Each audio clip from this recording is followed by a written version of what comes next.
Ito, ang latest weather update. Alamin ang pinakasariwang ulat panahon ngayon dito sa Information TV Educational Channel.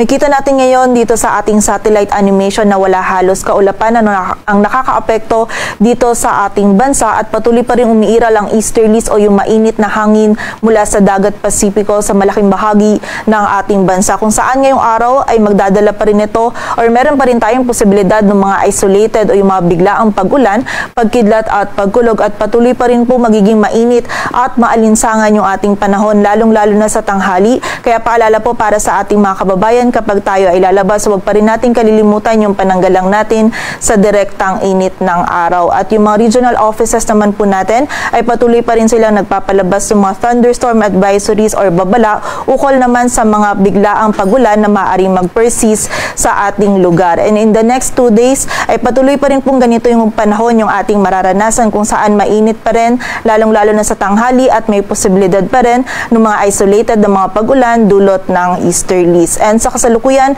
ay wala rin tayong minomonitor na bagyo or low pressure area na maaaring makaapekto dito sa ating bansa.